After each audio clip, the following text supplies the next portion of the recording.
Hi, good evening, and welcome to Barmy Army podcast number 63. Tonight, I'm joined by Zoe, Andy, and Deborah. Good evening, all. Are you all right? Good evening. It's a bit weird, this, Debs. You're telling me. It's a bit weird, but we'll get used to it. Tonight, we are here to talk about things going on around the club, but Andy's only going to be joining us for a short while.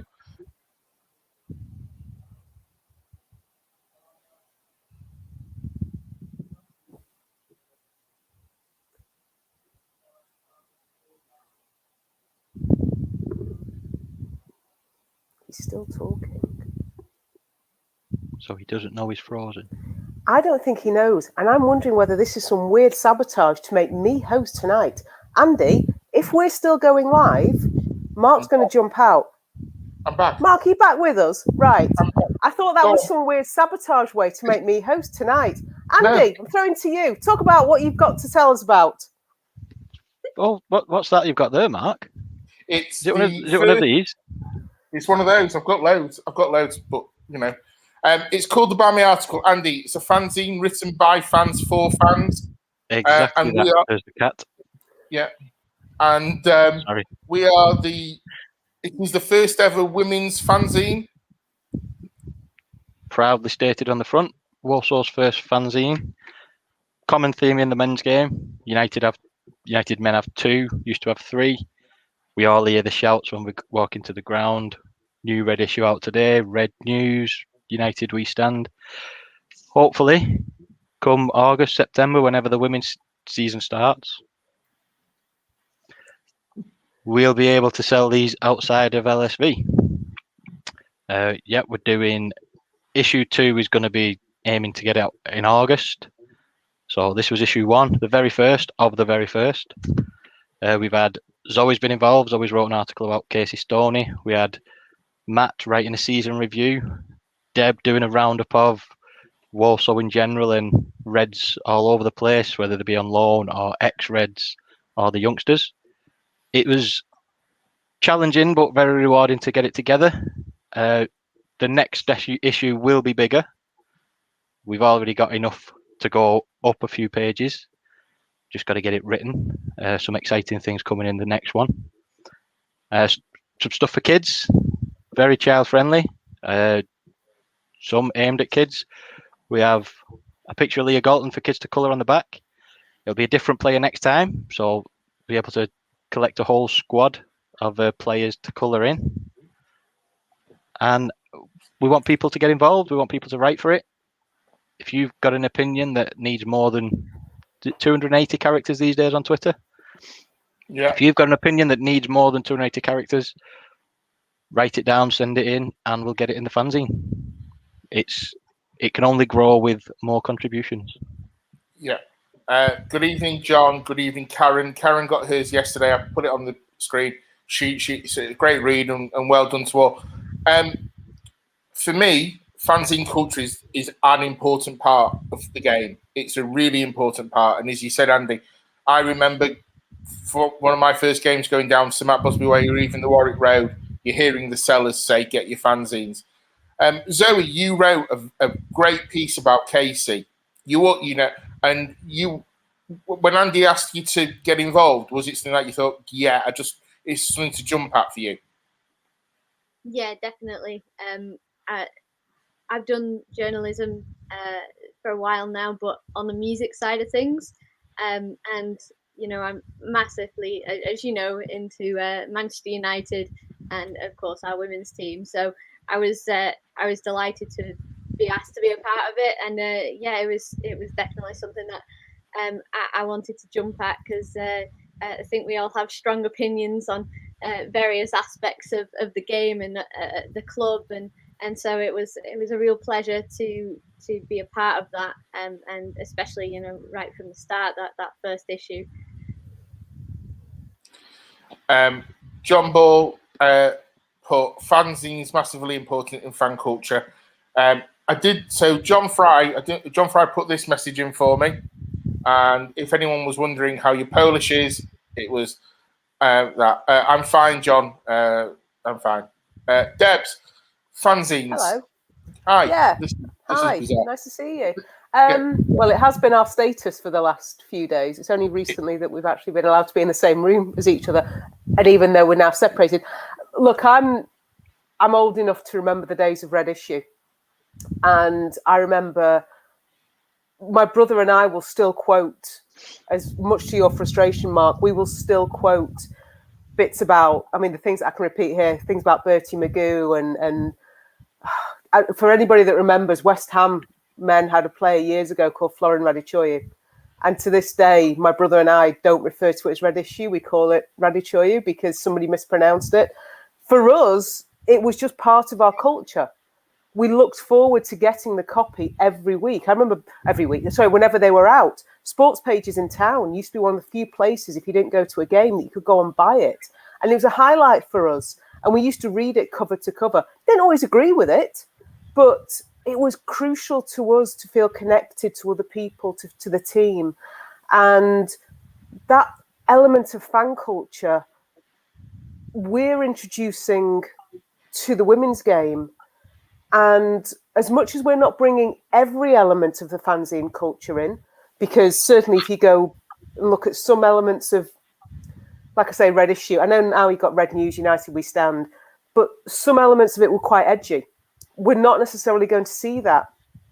I don't know, Andy, whether that's the progression, but I think it's great to give people a different connection that isn't that sanitized corporate, here's your match day program.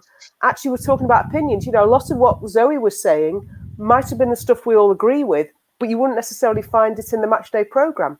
And I think it's important to have that alternative voice and alternative opportunity.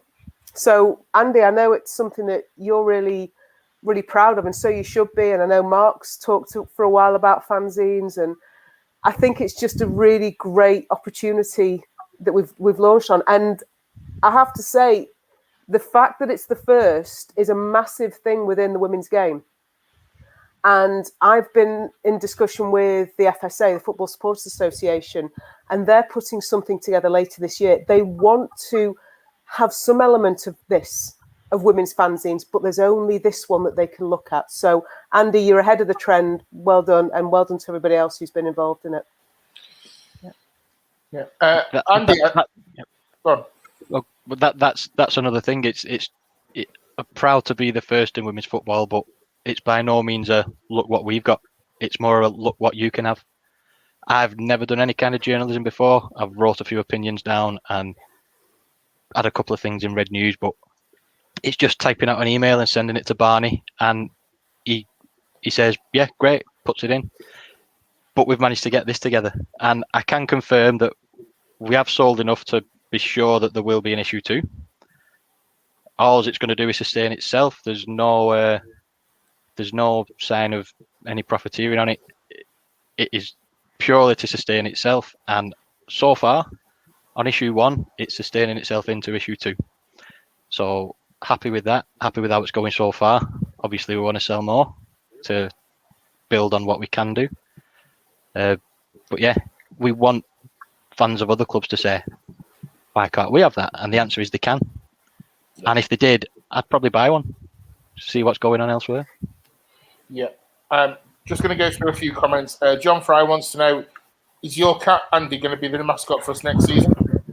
Well, if I wanted it to be on my niche, you wouldn't. So I'd have to put a laptop in front of an LSV for it to crawl all over it, or otherwise she'd be hid under a corner. Right, okay. John Ball said, some became very abusive, but good to get different opinions in the fan base and creating a very loud and dynamic support for the team. Also, well done for getting us to be able to sustain it into a second issue. And as Andy said at the very beginning, if anyone wants to contribute, just reach out to Andy on Twitter. His handle is on the screen. I'll just remove the big thing. His handle's there. Just reach out to him and you can join in.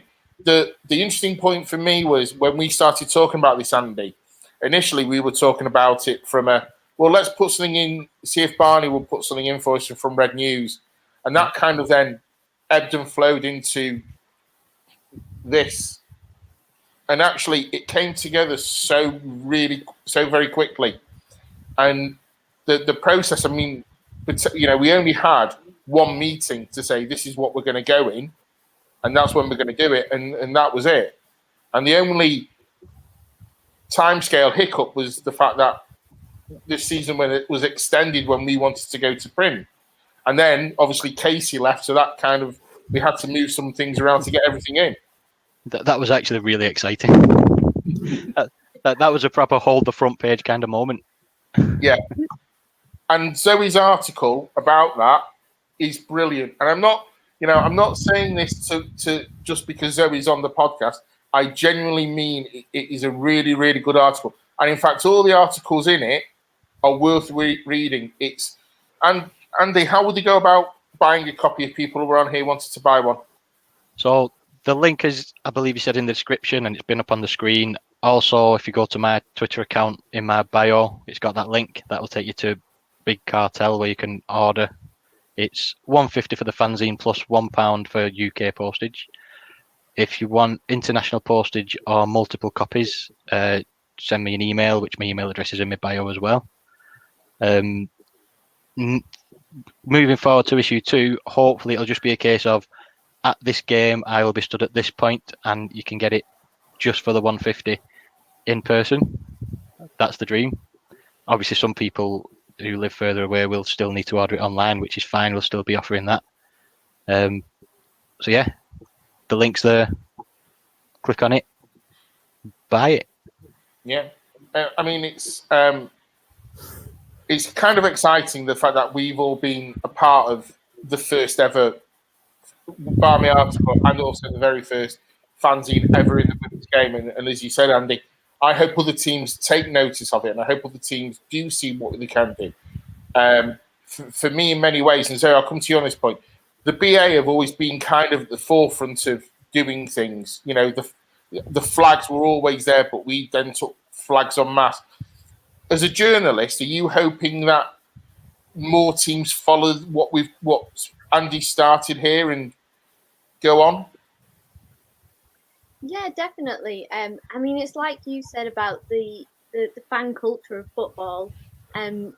It's massive in the men's game, and like you say, the BA have always tried to, transfer all the good points about that into the women's game and for our women's team as well. And it'd be great if that could continue with, like Andy says, with fanzines, and when we're in the ground, we're the loudest fans, and it's wonderful.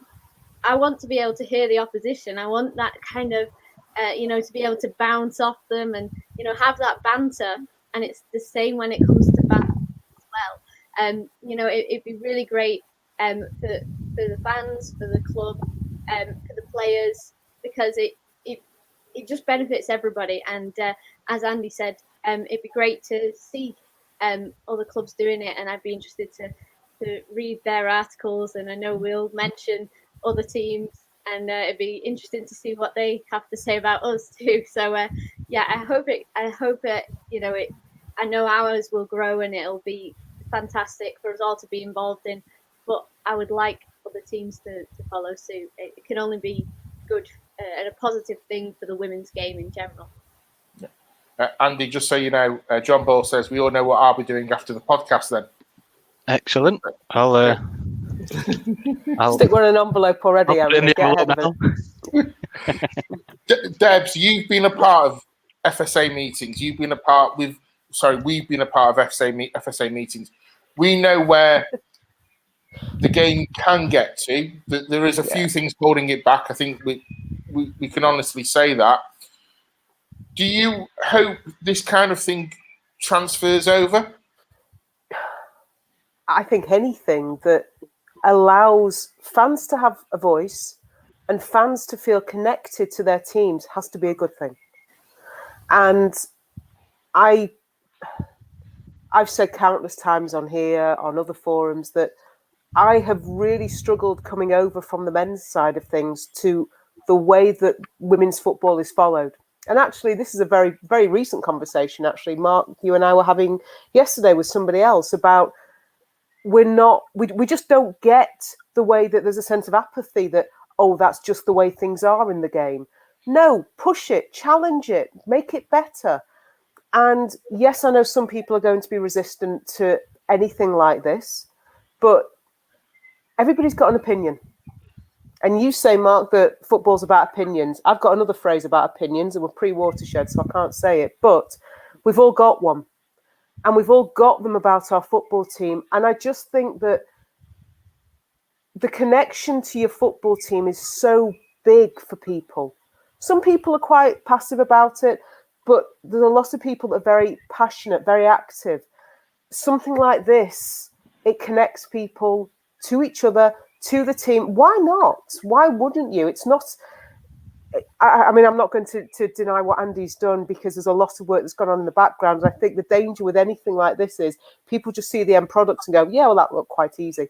Andy, I know you put a lot of good work and a lot of work with it, but it can be done by other people, and it should be done by other people, because, again, if it matters to you, why wouldn't you want to? Yeah, I completely agree. And as someone who has worked with Andy and Zoe on this, and you, Deb, it's been kind of fun seeing how we just came up with the idea of let's do a fanzine, and then we got the idea of what articles to do, and it came together so easily and so naturally. And as you said, Andy, you've got some great contributors. You know, there's Heather in America; she's doing all the artwork for it, which it's amazing. Matt J, he's done the season review. Matt writes all our previews and reviews for the BA WordPress account. Obviously, Zoe's brilliant article. One of my favourite articles in there is the Reds Are Here, Reds Are Everywhere from Torrin and Ellen. Yeah. It's brilliant, and I love the connection that this has already kind of got. Right, Andy, I know you're on the clock, so do you want anything to say before you go? Yep.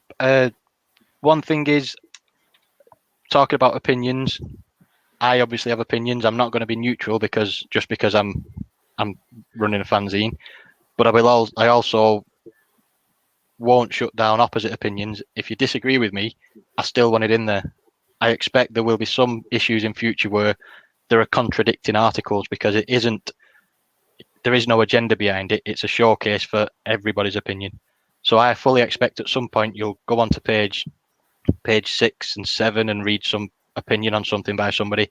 On the next page there'll be a piece by somebody else on the same issue with a completely different view. And that's the goal. Cover the range of it, get everybody involved. Nobody's shut out. And the other thing is, it's self-deprecating. I'm going to use this one. I'll get a new one for you, Jonathan. I won't use this one that I've been handling. I'll put a nice fresh one in for you. But just to show, we can laugh at ourselves. Yeah. Despite the injuries. Is anybody looking for a cool box? There's one going spare. We want humour in it. If you've got ideas for humour, if you've got an opinion, it's not just opinions. If you've got any jokes about football, if there's something about our club that we can laugh at, send it in. If you do artwork, any kind of artwork, anything linked to United Women, bring it, send it, and we'll print it. And that's what I'm looking forward to. The more people get involved, the better. I want to have a queue. I want to have a queue of things. I want to say, I'll try and squeeze it into issue 2, but it might be issue 3 because we've got so many opinions coming forward. Yeah, absolutely. And Andy, we said it when we saw them in print and everything. It's been brilliant, and it's been so much fun being a part of it. And for me personally, I just hope it continues to grow for you. Well, so do I, and it looks like if Jonathan's got anything to do with it, it looks like the jokes are coming already in the comments. Yeah, I've just seen it. Jokes, the Glazers at the end. Hey. Yep, if you've got anything to write about that, Jonathan, write it. Just keep the swear words out, because we do want to be child friendly in this one. Because while we are bringing a piece of men's culture to it, it is coming into a new environment, and we fully respect that. And that's why we've got the kids' corner of it. That's why we're keeping it PG, because we want as many women's fans to see it as possible. and to feel involved with it. Yeah, absolutely. So I wish I could stay on for the next 40 minutes as well, but I have parenting to do. I know, I understand. Next time. I'll hold you to that. Definitely. All right. Right. So See you, Andy. thanks for having me, and thanks for listening, everybody. And hopefully I'll see some orders and get them sent to you. Okay. Bye, everyone. See you, Andy. Take care. Right, we'll wait for Andy to drop out and we'll get back into it. Jonathan Bull put a comment in while Andy was talking. He goes, I got into women's football because they seem so much more connected. But who wants sanitised supporting? Should be passion, tribalism, goodwill, and engagement. Zoe, you talked about that before, and you were saying that this is what we bring. To take the women's game to the next level, do you think other teams need to have that fight in them? The way, as soon as we know we're playing City, it's, and looking at Nat, the way she was before the last City game at LSV, I mean, it was a proper derby feeling for it. Does this need to now go above and beyond women's football? Do they need the tribalism that we currently have in that there is in the men's game? Yeah, I think so. Because I think people get very sort of confused in a way. I think people, and that, I was guilty of it too when I first came into the game. I'll be honest. I've told Nat before, I was scared of her. There's being loud and there's having that tribalism and that passion for your team. It's people think of it as a negative thing, but it really isn't when you get involved in it. I mean, I've been at games and someone's sworn and there's children around and Deb's just, told them off for it. We can be family friendly and still have that passion and that tribalism and create that atmosphere. And nobody needs to be scared of that. Just, we're not an aggressive bunch. We're just a passionate bunch, Sorry, Nat. But no, when you get involved in it and you get to know everybody, actually, I've said it so many times, especially during the pandemic. The Barmy Army has done so much for me, just making me feel included, helping me, with my confidence and things like that. It's a really positive thing being surrounded by all of you. So you might get, you guys might go to games and you might be loud and you might be shouting and it might intimidate the opposition. It's not a negative thing. You're all a wonderful bunch of people and you can still have that sort of that passion, really, and that's all it is. And so I as I say, when I first went, I was a bit scared of that, but by getting involved and engaging with you and learning, who you are as people and just really just engaging with it, I've found some incredible friends and become a part of a community that has only ever benefited me. And it would be wonderful if every team could have that, to be a part of a community like that, because that's what it is, really. It's just a loud community. Debs, I'm going to come on to you to go over that in a minute. I just want to go through some of the comments. John Bull says, I think that'll appeal to the media outlets like Sky and BT. John Fry is still scared of Nat. Nat saying she's not scary. Trust me, I was scared of Nat, but deep down she's a great person. She's a great heart. She is, and I'll say this on here now. I know she's around. She's probably in the comments somewhere. She is one of the most passionate United fans I have ever had the privilege of meeting, and going on aways with Nat. It's just so much fun because she will bleed red, white, and black. She will bleed United. John Buttle thought it was funny, and John Fry, agree, Zoe. The Barmy Army podcast, another MU WFC podcast, have kept me sane through these trying times. Debs, do you want to come back on what Zoe said? I think actually, as Zoe was talking about the set, Nat's big on the word community, And I think that's what Zoe's kind of alluded to there. And actually, one thing we've realised, and there's a couple of comments coming through now. John Fry's said about the importance of the podcast. John Ball's just put a comment in as well. What's come out of this last year is how important, not just the going to games to watch an actual game of football, but all the bits around it. And all the bits around it in terms of connecting with other people that I took for granted or just didn't recognise the importance of.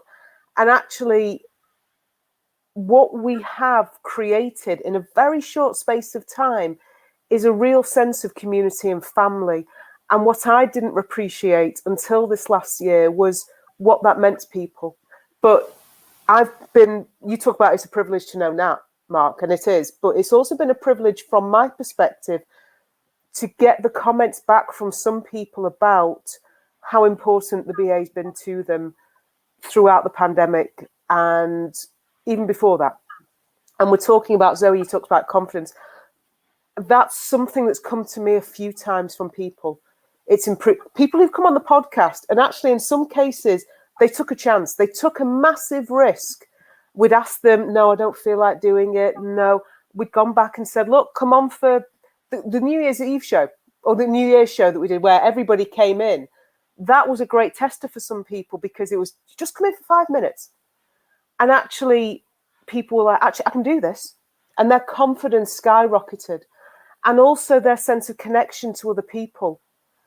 And I've really missed going to games, but I realised that the 90 minutes of football isn't what I was missing. Yeah, obviously I miss being at a game. It's the bits around it. And I actually feel for supporters who don't have that. Supporters of other teams who don't have that sense of connection, whether it's to their team, whether it's to their fellow fans. I don't want to bleat on and go, oh, I'm so proud about this. We've done wonders. Actually, I don't realise it until I get those comments about people's confidence, about people's mental health. And you realise it's so much more than just 22 players kicking a football. It's mattered so much more. And I cannot wait. Nat, if you're still in the comments, you'll know. We said yesterday, I was having a conversation with Nat, and we said, Mark, you'll agree here, we said we cannot wait for that first game back because it is going to be electric. We have been starved. It's bad enough when we've had an off season. Mark, you remember what we were like in Oslo when the girls came out for a training session. It was, and we'd had Nice. We'd been out to the World Cup for a game. Other people have been out for more games. We'd had football, but we hadn't had United. Yeah. And when we were out in Oslo at that training session, we'd been starved. So what is it going to be like the first game back? We've been starved of it for effectively a year and a half. We've lost the whole of last season in terms of going. We lost the back end of the previous season. Yeah, Nat's saying as well, it affected her. So that first game back, the first game at LSV is going to be rocking, but that first away, if ever there was a game to get yourself on a BA bus, that will be the one. Oh my, cannot wait for it. I want the fixtures already.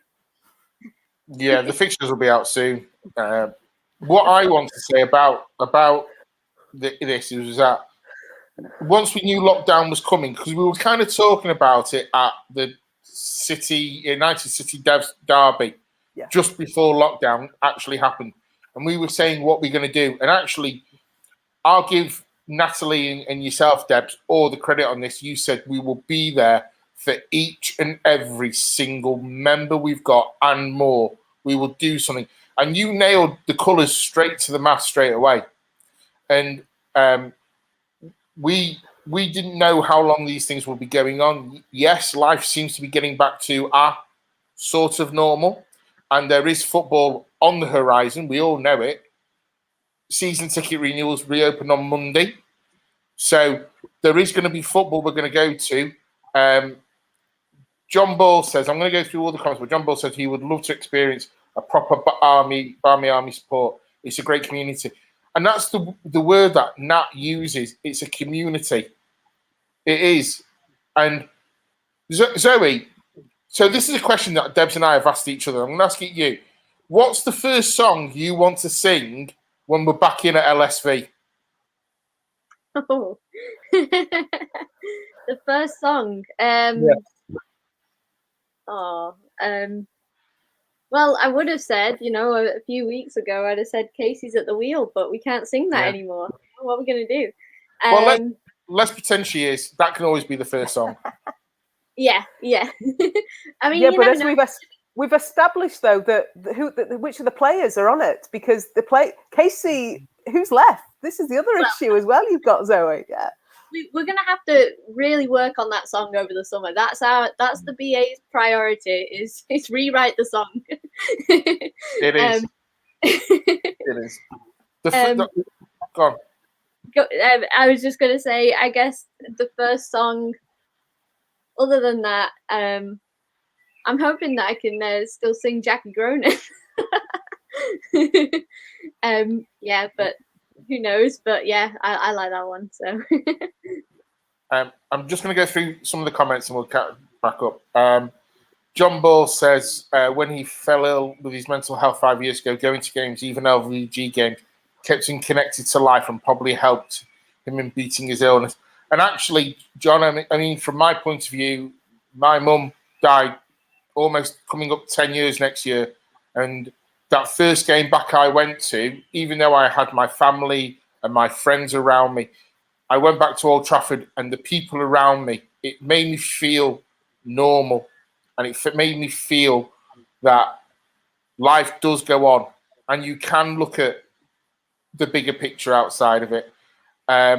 He also agrees with you, Debs, as well.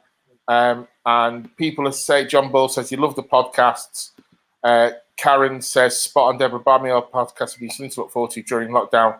Can't wait to meet you all at a game. Nat says, her mental health took a beating. Jackie, obviously, I mean, the minute she sees her, she's going to start crying. No, that's a dig at me. That's a dig at me because talking about how starved we were in Oslo, Marc, you may have gone off at this point because the men were playing and you and David had gone on to the men. But as the team came out and it was raining, so we couldn't see too well, I remember shouting to Nat, I can see her headband. No, that was the level. Okay, well, there you go. You were there. You were there for my moment of, I'm so desperate. I'm getting excited about a Dutch woman's headband. Hey, I mean, I'm just saying, if I was bad then, what am I going to be like in September? I'm going to sit on the other side. I've just decided. Thanks. Anytime. John Ball also says, in a time when the government have been forcing the NHS to slash mental health services, the Barmy Army have been great therapy. Nat, very simply, away days. Hi, Namrata. Hope you're well. Ian's joined us. Evening. Sorry, I'm late. Missed anything? No, not really. You can catch up on the replay, Ian. Yeah, I mean, I think this is a great song, UNITED. But obviously, we'll have to start Bring On United the minute we get into the ground, because that is the one song that we always start far too early. Nat just wants to do On a Battle. John Fry says, Welcome Home would be a good song. Nat saying, yeah, we do sing UNITD. Why don't City go home? Because we've obviously changed the lyrics because it's family friendly.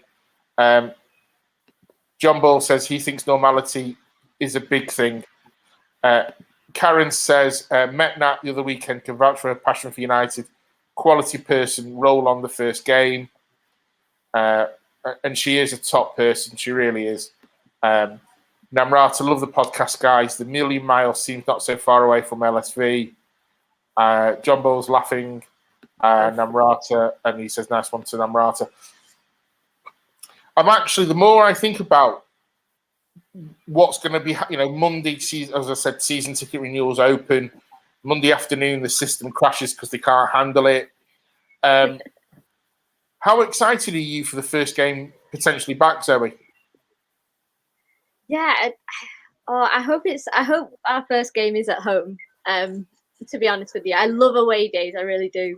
But there's obviously going to be more of us if our first game's a home game, and more of us will be able to be there. To be honest with you, I'm a little bit nervous, and that's the thing. We've been sort of trapped all this time, and now the world's starting to open up. It's kind of hard stepping out there again, even though that's what we've all wanted, and to have that social interaction again. And so I am actually a little bit nervous, but it'll just be, well, it's indescribable, to think of how we all will be with each other. It would just be so good to see each other, and the noise that we're going to make when our players come out, that's going to be really special. So I just can't wait. Yeah. Alex, good evening, Alex. Alex says we just need a proper ground now. Hopefully we will get one soon. Ian says Natty is Nat's a great person. Just don't stand near her with a scarf. You need to get life insurance in your hand for that. I mean, yeah. Good evening, Sang. It's all right, no worries. If anyone's going past Leak, and John Ball will pay for the petrol. There we have. We'll put it out there for you, John, and we'll see what happens. Debs, you and I have talked about the first game back. We've talked about it and we've been privileged in a way. Yeah. We were at the Fulham game. We've been into LSV most weeks to put the flags up. So we've been into a ground and we've been to games. But going to Old Trafford, it was kind of sterilised. I think I can put it that way a little bit. That we were kept to a regimented entrance and leaving time and all that. And that might still be in place at LSV.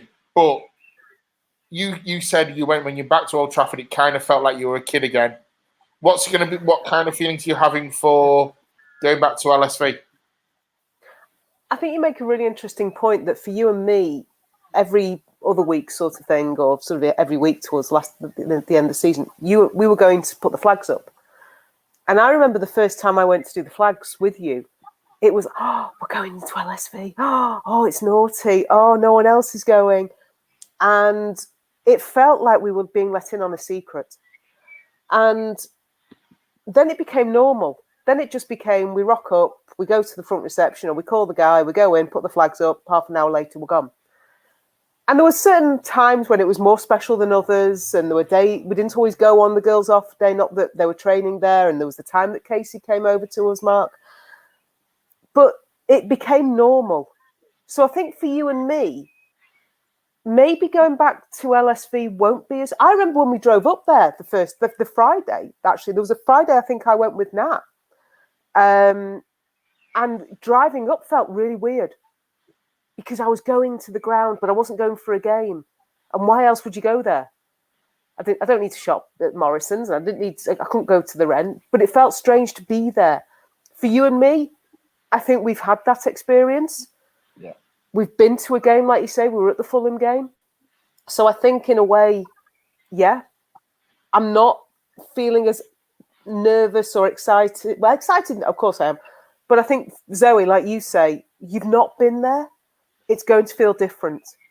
Don't get me wrong, that first game, I'm probably not going to sleep well the night before, and going in, everything will feel different and fresh. And, I remember this. And, we haven't been here. And you'll see people, and that will just kick it off again, that we've not done this for so long. So I think in a way I'm kind of holding back, expecting to be... Yeah, I wasn't going to say it, Nat. I wasn't really going to allude to the fact that you did bang on a window and cry at players. And I took a very distant picture of two Americans in United training gear. And that was actually the closest I got all season. Those are just the moments that I've been fortunate to have throughout this season. There's been others. I'm not going to sit here and rattle them off, but I've been fortunate. And I think for you and me, Marc, maybe it's going to be slightly more normal. Yeah. Just going to go through some of the comments. Sang says we were talking about what's going to happen and everything, and he says we need a proper manager too. And then John Ball says we need a manager. And Sang then goes on to it needs to be at least as good as Casey Stoney. John Fry says we need an experienced foreign manager. John Ball then responds to that saying, "You think he'll be from abroad unless they pull a rabbit out of the hat?" John Fry then responds, "Don't think there are any rabbits good enough." And then he responds by saying, "Unfortunately, I think you're right, mate. I think some fans need to wake up to realise just how good she's been." We don't know when the club are going to announce a new manager. We're hoping it's going to be sooner rather than later. Zoe, if you could go out and pick the next manager, who would you go for? Is there anyone out there you go, they could definitely do a job for us? Well, I was quite keen on the ex-Leon manager, which now is off the cards. So to be honest with you, I've heard great things about. I think there's talk of someone from Juventus, and I've heard good things. I'm not overly clued up on managers. I tend to just sort of focus on our team and what's happening in front of me. It's times like this when I wish I was a bit more, checking out other teams and other managers. But yeah, I think what I've always said all along was I want somebody who understands the club, the ethos of the club, and cares about our academies as much as the first team, which I know Casey did. I want a good player manager who, we've got some girls on our team who they need more encouragement than others. They need to be listened to more than others. It's not just about the football. It's about the actual person, and getting the, understanding the person helps you to better understand the player and makes it a better environment for them. So I want somebody who has that sort of personal touch and that caring side. But I also want somebody who is a bit ruthless and is after success, who's after trophies. And so to find a combination, I'm asking for a lot there. So to find a combination of all those things, but that's to me what makes a good manager, is getting that balance right of all those things. So I'm not sure who ticks all those boxes yet. Zinedine Zidane's available if that's any use. I mean, he could do a job. I mean, I'd have Zidane managing the women's team. I think that'd be a great laugh. Mm-hmm. No, you're not such a.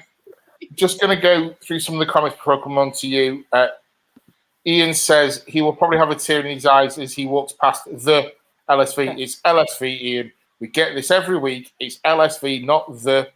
On my way to the hotel match day, I have no idea what he'll be like. You kind of do.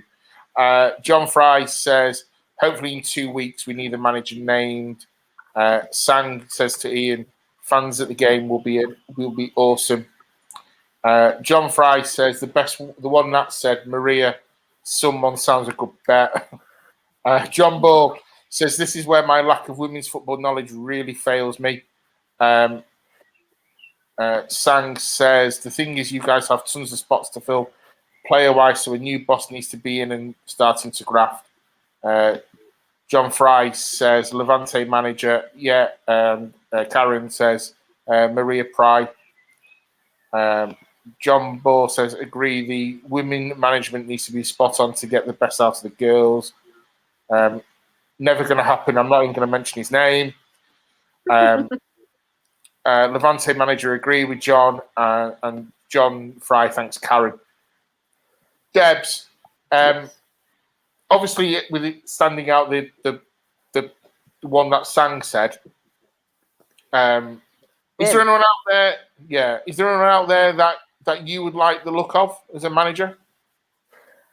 Yeah, there's a woman that I think she's out of a job at the moment, Casey Stoney. I think she could do a job for us. No, genuinely, I think I'm going to repeat what most people have said here. Look, until 3 years ago, I couldn't tell you who was playing and who were the best women's footballers. I'm not going to pretend I know. I've learned a bit in the last 3 years. I still don't know enough. I will say, I don't think there's anybody that I'm aware of in England that's coming up. I think we're in a position where if we're going to potentially develop from through the age groups, I don't think Charlotte Healy's at that point yet. I'd like her to stay with the academy, with the devs for a little bit longer. Don't see why she can't be the person after this person. I think she's done an incredible job. And I'd like to think that we've got that progression in us. A lot of people are saying Maria Pry. That's the name that's coming up a lot. She's done a great job at Levante. And she's done it on a shoestring. And if there's one thing that's going to appeal to our board, it's doing well on a shoestring. But I haven't got a clue. And at the moment, because it's the women's game, there's just no rumour. You look at the men's game, and you've had Carlo Ancelotti do a runner within 24 hours of those rumours started. Suddenly, Poch is coming back to Spurs. Antonio Conte might be going. And you've got all these rumours that start flying around. We don't have that in the women's game. So we are really flying blind here. I know that there is a recruitment process going on. Of course, there's a recruitment process going on. Without saying too much, we don't know a name, though. We haven't got a name. We don't even know man or woman. We just don't know. But, Fergie said it on the pitch, Mark, when he walked away. Your job is to support the next manager. Yeah. Whatever we think about the way Casey's gone, our job as fans is to support the 11 players on the pitch and their manager. Yeah. And everybody who's injured. Yeah. But, I was too busy crying at that point when Fergie was saying that. I couldn't, the tears were just flowing. So I'm going to put a question to you both. Just Sangs does say, just before I come to you, Coach Shealy's too valuable in her current spot for the young ladies. Debs, we go to the Devs games when we were able to. We've not been this season, and Charlotte has been doing an incredible job. And if Nat is in the chat, Nat will reel out players from the development squad who she will say are going to be the next big thing. And so would you then, so let's say the new manager comes on, would you then take Charlotte as a number 2 and kind of grooming her for the role?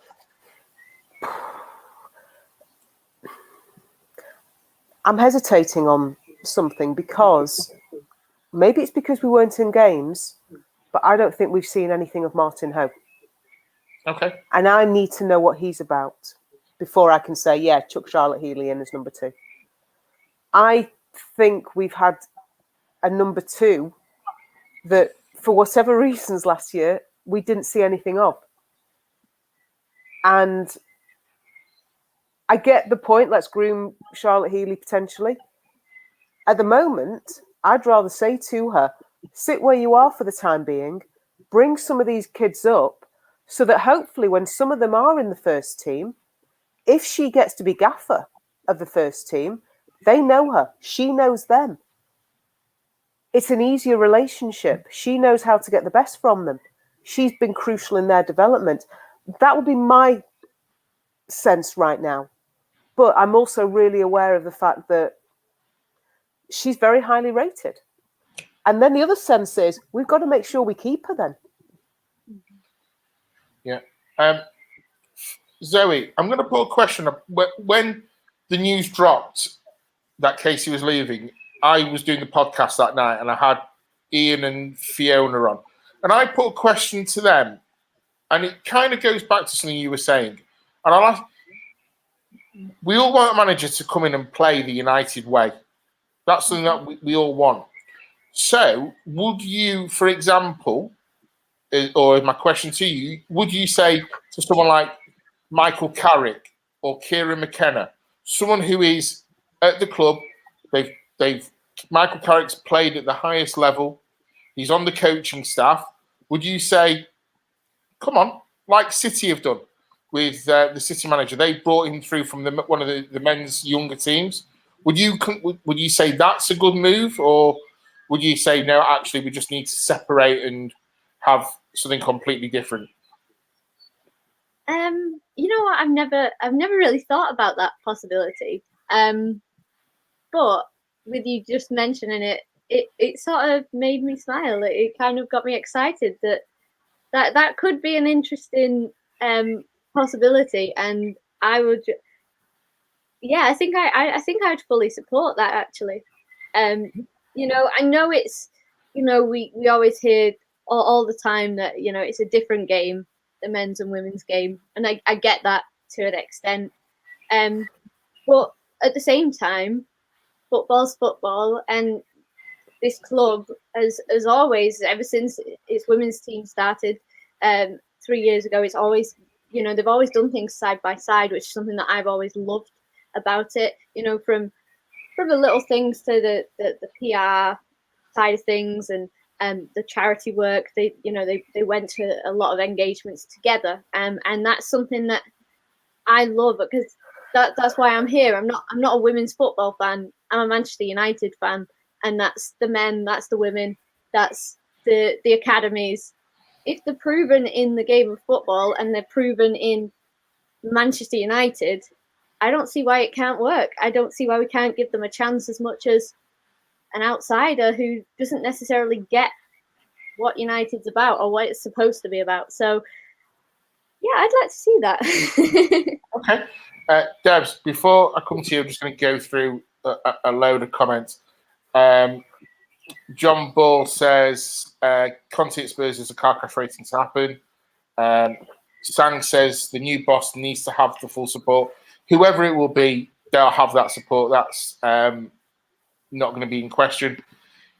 Jonathan Ball then says it could be the most difficult season after Casey's now gone. John Fry then says keep Charlotte where she is. Sang says surely Coach Healy should move up when her current crop moves up. It's a great point. John Ball then says he likes the idea of a United boot room, but that doesn't usually start with a foreign manager. John Fry says maybe in 5 years' time, Charlotte might be ready for the role. John Ball then says, nice point, Deb, see it with nicely with Ollie and Pogba. Sang then says, good point, Deborah. Some teams may try to poach her. John doesn't like the idea of Carrick and some of the current players coaches coming through. And he says they don't think they're good enough coaches for the men's team, sorry to say. Sang says Mr. Casey Stone is not an easy spot to fill. Karen says want someone who knows the women's game, is aware of emerging talent like Honor. Sang wants an Andrei Kanchelski style of play for the ladies. Interesting. Okay. And John Ball says, yeah, please, guys, like and share this tonight. Debs, obviously we've talked about a new manager, and obviously you've been a part of meetings that obviously we can't say anything, but as you alluded to earlier, there is a recruitment process currently ongoing. For the manager? Yeah, for a manager. Yeah. Would you say, would you want United to promote from within like City have done? Or do you go, actually, Casey wanted to be separate from the men's team and bringing over someone like a Cara or a Kieran McKenna, it's bringing both worlds together? I'm hesitating on my answer because the part about keeping the team separate, that might be another conversation. Yeah. Okay. Anyway, I don't think we've got the infrastructure that City have got to bring through somebody. I know Gareth Taylor was he with the under-9s at some point, but they've had a women's team. By the time he took over, that women's team was settled, it was established, it had been successful. To some extent, it was a steady ship. Yeah.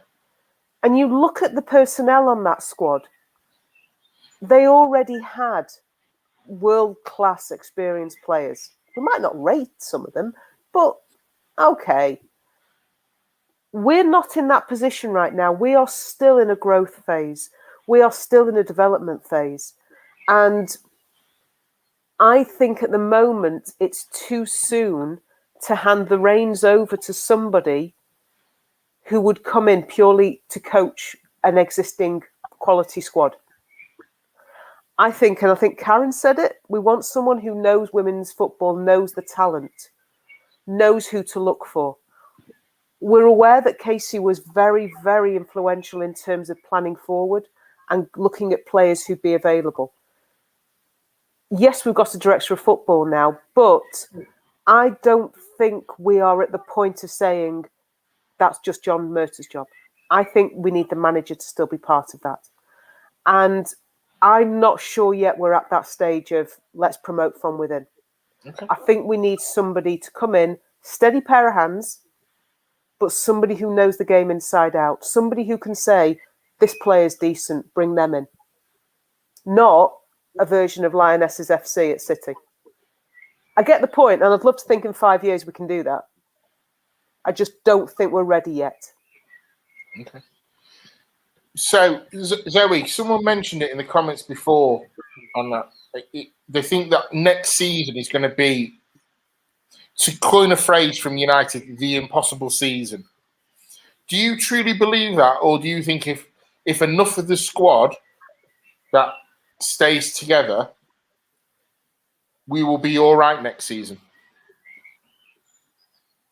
No, I believe that it is going to be an impossible season. I know I'm being perhaps a little bit too negative, but my worry is I've spoken to a lot of fans and they still think that we're going to be following this path of progression, and there's so many. It's not just our manager's left. Our manager has left, and there are all these rumors flying around as to why, and our facilities not being good enough, all these things that why would people be attracted to sign with United? Right this second, we've got our history as a club, we've got the badge, and that's a big draw. It is, but all people are hearing right now are sort of like bad things about the players' experience of these facilities not being up to scratch and what you would think that United would provide for them. So I think it's a huge draw for some players signing with us was Casey as well. Now, obviously, like you said, there's lots going on behind the scenes about a new manager, and they might have as big a draw as what Casey had, and there might be players that already know those, who's possibly coming in or whatever. But I think we're hearing about lots of our outgoings. It really does depend on who we sign, but I don't know. I think we'll be. I'm hoping that we'll be top half of the table. I don't think we're going to be fourth, to be honest with you. I think Everton might overtake us, which I know that'll really hurt us all. But yeah, I don't think we're gonna. And I think as fans we need to sort of be aware of that possibility and that upset that a manager leaving and all these facilities not necessarily being up to scratch.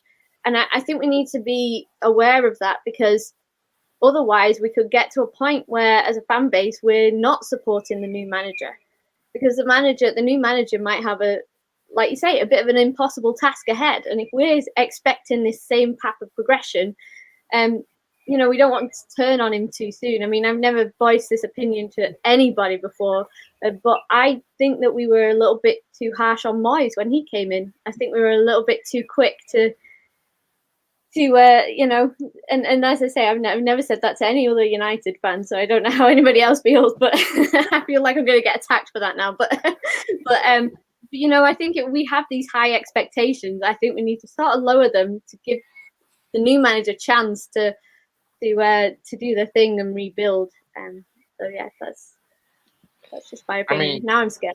Wow. Just going to go through the comments before I come to you, Deb. John Fry says that's why we need an experienced foreign manager to take us to the next level in the women's game. He thinks we could struggle to get fourth if we get it wrong this summer. Sang says in big capital letters, you must get Champions League. John goes on to make his point. on the pitch and off the pitch. Sang says, imagine the snark I shall launch if we don't get fourth. And John Fry very eloquently says you'll be banned. You'll be banned, Sang. He then says, all joking aside, 1 point short this season. Surely that 1 point isn't too far to bridge. If you fall behind Everton, my taunting will be legendary. Nat says, Moyes should have got till Christmas. I will give this one the same as well.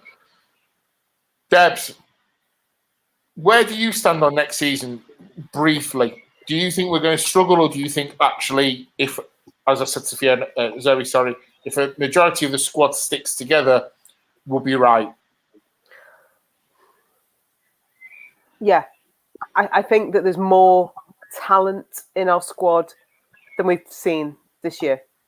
I think we've got more. I know it's going to be scary. Look, over the next few weeks, the departures are going to be announced.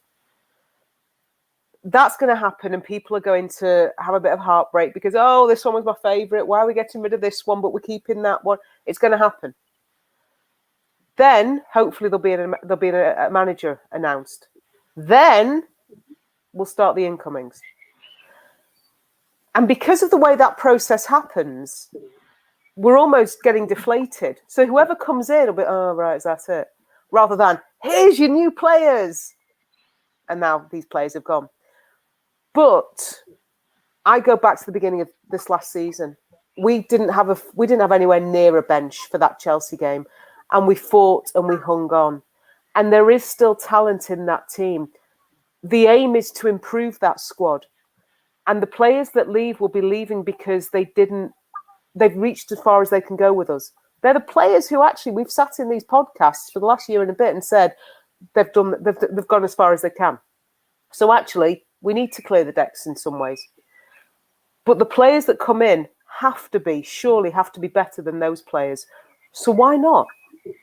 Why not aim high? I get what you're saying, Zoe. Let's not get too far ahead of ourselves. Let's be realistic. But let's also consider that we've got more talent in the squad than maybe we think we have sometimes. We were playing without our first choice 11 for the majority of the second half of the season.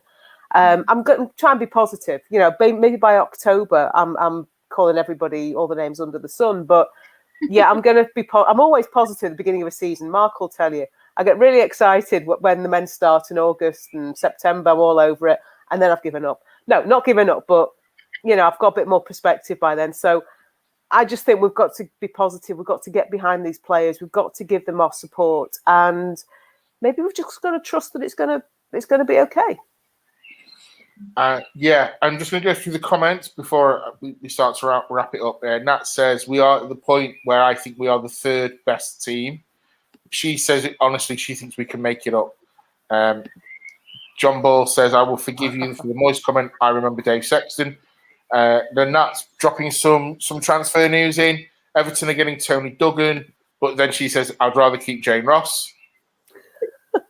Sang says, didn't hear that, Natalie. That's bad news for us at Chelsea. She always scores against it. John Fry says, yeah, it's a strong possibility. Duggan, and then Sang says, Duggan is still good, but not great, but good. And then John Ball says, aim high, but remember our board. Overall, we're going to be, I think from most people I've seen on Twitter and most people I've spoken to, it's going to be a bit of a roller coaster next season. But if I'm in the ground and I can watch football and I'm going to have my heart rate going up and down, bring it on. That's what we're there for. And, you know, for me, I just can't wait to get back in to see Zoe. Instead of seeing Zoe on a screen, it'll be great to see that. I've seen that. To see people, to meet people who've been part of these podcasts, it's going to be great. And you, obviously, Debs, and you. Yeah, but I see you all the time. Oh, I'm sorry. No, but as Nat says here, and she's right, we're the 12th player. And we will do our bit the way we've always done it, the way it will hopefully continue for a long time to come. John Ball says, get perspective. Everyone we see Jones' name on the final admitted squad list. Yeah. And Sang says very simply, the stands need filling. And we will get those stands. We will get everyone in and we will do what we do best. I want to thank both you, Zoe and Debs. Thanks, Debs. And Andy. And Andy for Andy as joining well. us earlier. Yeah, thanks for joining us. Debs is going to be back next week with the Player of the Year Awards show. Yeah, just very quickly. I know it's your show, Mark, but hey, some of you may have been aware. Barmy Army have been doing polls for Player of the Year. We've gone through the 8 heats. We've got through those. We cleared those. Having a day off today. Tomorrow we start with the semi-finals. So semi-final 1 Thursday, semi-final 2 on Saturday. The final starts on Monday. So it's the top 2 out of each semi-final. The winner will be announced live. Okay, the poll closes as we go on air next Wednesday. So please join me. Yeah, I've messed around with it a little bit. Wow, that's exciting. Yeah. Wow. Well. Good job. I've not got. Oh, Sang says he's not on Twitter. Get on Twitter. Oh, Sang. He told. Yeah, but Sang says they've already told me who they're voting for. He says, yeah, he's going to vote for Leah. Yeah. Okay. So, well, if Leah loses by 1 vote, we'll know why. Yeah, we'll do. Again, thanks, Zoe. Thanks, Debs. Thanks for everyone in the comments. Take care, everyone. Have a good week, and we'll see you soon. Take care now. Bye.